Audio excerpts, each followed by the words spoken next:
이 시간 가장 뜨거운 뉴스 알아보겠습니다. 정철친 칼럼니스트 함께하겠습니다. 안녕하십니까? 안녕하십니까? 요즘 주식시장이 왜 이럽니까 이거? 왜 이런 거예요? 왜? 오늘 같은 경우에는 말이죠. 어제 미국 증시가 거의 2% 가까이 올랐어요. 네. 양적 완화 축소를 결정했지만 그게 오히려 불확실성 해소다 해서 네. 엄청 올랐거든요. 네. 당연히 이 정도면 우리가 더 오르면 더 올라도 괜찮은데 장 초반에는 1% 넘게 막 오르다가 다 빠졌습니다. 그래서 아예 마이너스도 중간에 갔다가 소폭 아주 조금 오른 채 끝이 났는데 지금 증권가에서는 이런 얘기 돌고 있어요. 어떤 얘기입니까? 북한이 지금 위험하다. 뭐 이게 공포 분위기를 조성하려는 게 아니라 이제 메이저들 큰 손들이 어떻게 됐건 뭐 대남 도발이 있지 않겠느냐. 그러니까 귀추를 좀 주목하자 해서 슬금슬금 좀 이 자금을 빼내고 있는 분위기들이 연출되고 있거든요. 지금 외국인 투자자들 사이에서. 아, 불안하다. 네, 불안하다는 얘기가 지금 어떻게 될지 모르니까 저도 오늘 같은 경우에는 주식시장을 이해를 하지 못하겠더라고요. 이게 약세를 물론 상승이 올랐지만 큰 폭으로 올라야 되거든요. 다 반납했어요, 상승분을. 주가 빠지는데 정치권도 일조하고 있어요. 정치권이 맞아요. 국민들 좀 민생이 할지 뭐 지금 경기 뭘 어떻게 해봐 네. 생각을 안 하고 정치권이 네. 지금 다 범인이에요. 어떻게 보면 지금 이 총체적인 이거 진짜 다 떠났습니다. 대통령만 비판하면 안 돼요. 네. 대통령 잘못하고 있다라고 비판하고 야권이 거기에 책임이 있어요. 민생, 경제 해야죠. 새누리당도 책임 있고, 그렇죠. 네. 언론도 책임 있고. 그 피해를 국민들이 보는 거고 아주 구체적으로 말하면 주식 투자자의 개인 투자자들 개미들은 뭐 손실이 엄청납니다.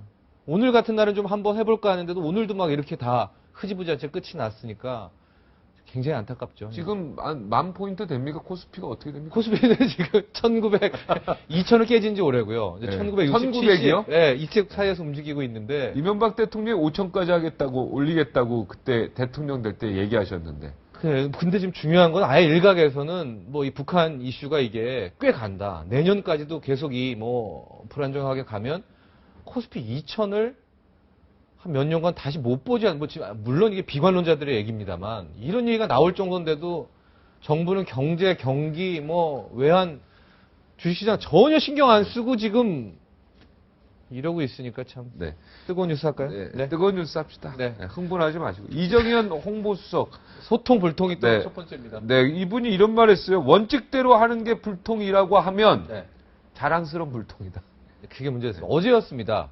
1주년, 오늘이 1주년 아닙니까? 1주년 행사는 없다 이러면서 기자실에 이렇게 가서 얘기를 꺼내기 시작한 거예요. 가장 억울한 게 우리가 불통이라고 말하는 게 억울하다. 네. 우리는 불통이 아니다. 그래서 잘 봐라. 우리가 이 방공 식별구역도 해결했고 외교 이쪽 분야에서 얼마나 소통 잘했냐. 그러고서 이제 이정현 수석이 얘기를 더 합니다. 그러면 4,800만 국민과 소통할 수 있는 게 정부 청와대에 불러서 밥 사 먹여야 되냐? 이러면서 이제 공기업 개혁하는데 저항세력 암초가 있다라고 하면서 그런 암초 같은 사람들에게 굽히는 것이 소통이라면 불통이 낫다. 그리고선 치명타를 날리죠.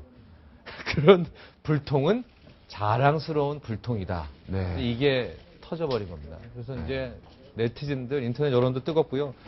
민주당에서 이제 정의당 다 거기에 대해서 논평을 했는데 한마디로 이렇게 한 것도 있고 말이냐 막걸리냐 이런 것도 있고 최근에는 말이 네. 안 통하는 듯 이런 것도 얘기가 나오고 있는데 이정현 수석이 정말 열심히 하려고 그러고 대통령 잘 모시려고 하는데 이렇게 조금 약간 오버되는 그죠? 그렇습니다. 약간 오바스런 이런 멘트 하나에 예. 또 발목이 또 잡히고 이러네요 자꾸. 그래서 이 네티즌 의견들을 봐도 이제 다양하게 나옵니다. 다양하게 나오는데 이제 다양스러운 소통의 불통, 얘기들이 나오는데 점점 이 화살이 이정현 홍보수석한테로 이제 가는 댓글들 의견들이 많아요.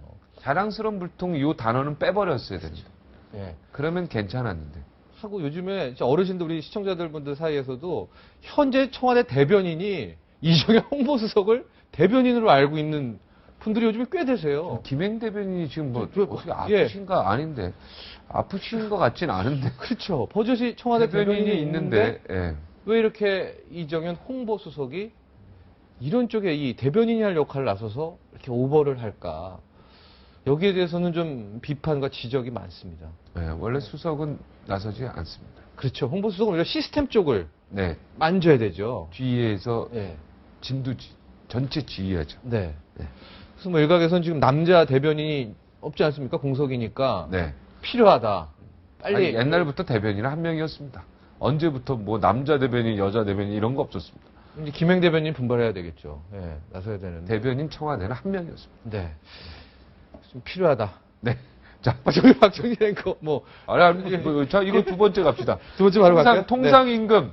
이게 그렇게 중요한 내용이었죠? 어제 재판 결과가. 굉장히 중요한 내용이고요. 네. 뭐 진짜 이게 엄청난 뉴스인데 어렵습니다. 그래서 간단하게 합시다. 간단하게 할게요. 이 통상임금이 있습니다. 네. 통상임금. 우리가 말하는 기본급, 통상임금이 네. 있는데 상여금도 앞으로는 통상임금이다. 네. 기본급이다. 이겁니다. 이게 왜 중요하냐면요. 여러분 월급 봉투를 보시면 기본급은 다 비슷비슷합니다. 네. 그렇죠? 1년 차나 5년 차나 네. 10년 차나. 그런데 보통 우리가 보너스를 준다거나 뭐 휴일 수당을 준다거나 어디에 그 시작이 되냐면 바로 이 기본급의 플러스 200%, 그렇죠, 기본급의 그렇죠. 500%, 맞아요. 기본급의 800% 이런 게 됩니다.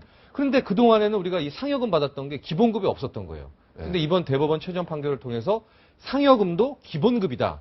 그러니까 앞으로 모든 이 우리 보너스나 휴일 수당이나 계산을 할 때 어떻게 됩니까? 기본급 플러스 이때까지 받았던 상여금을 합친 것이 이제 그 뭉태기가 되게 커졌던 거죠. 그 뭐 기업주들이 뭐 바보입니까? 이제 거기 그렇게 나오면 이제 상여금 안 주죠.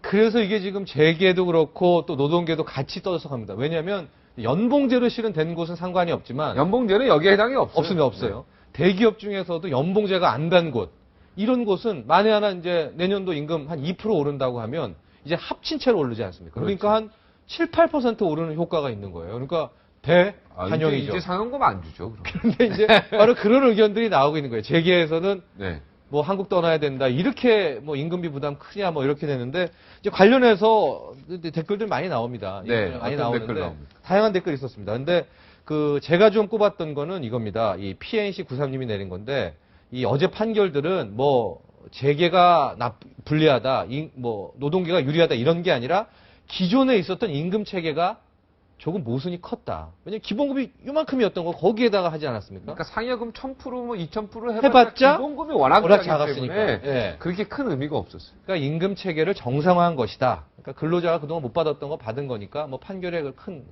뭐 그게 뭐 재계가 뭐 망하고 그런 얘기는 아니다. 직장 생활할 때 월급 300만 원 받기 위해서 10년 정도 일했죠. 계속 200만 원대에서 기본급으로만요. 기본급으로만.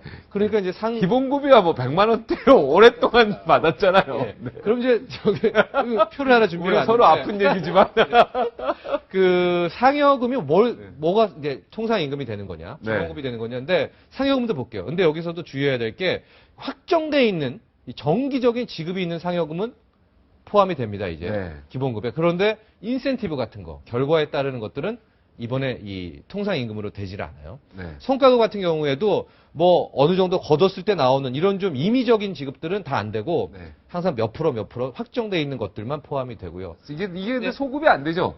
소급이 3년간 됩니다. 최근 3년 3년간. 3년까지. 그 3년 전까지. 그 이후는 안 되고요. 그럼 그 이전은 안 되고요. 2013이면은 2010년까지. 10년부터 소급이 됩니까? 네, 소급이 또 일부 되는데. 되네요. 일부 소급. 됩니다. 그런데 또 이번 대법원 판결이 좀 애매한 게 기업이 위태로울 시 이런 사건에 한해서는 네. 또 다시 한번 재논의할 필요가 있다. 이런 네. 멘트도 있어서 문제가 되는데 네. 어쨌든 요거 뭐 중요한 내용입니까? 아니죠. 네. 어쨌든 그러니까 휴가비 같은 거, 김장비 같은 거 일시적으로 주는 거는 포함 안 되고요. 그렇죠. 네, 안 되고. 그러니까 제가 봐도 이번 대법원의 판결은 잘 됐습니다. 왜냐면 이제 저는 이제 셀러리맨은 아니지만 셀러리맨 생을 거의 한 14년, 15년 할 때 기본급이 작아요. 그 기본급이 작으니까 뭐 거기서 해봤자죠. 기자 생활할 때랑 지금하고 언제가 행복합니까? 제일 제가 궁금해하는 질문. 행복합니까? 네. 기자 생활할 때. 기자 할 때 보람 있죠. 행복합니까? 보람 있었죠. 월급쟁이 할 때. 네. 알겠습니다. 여기까지 하겠습니다.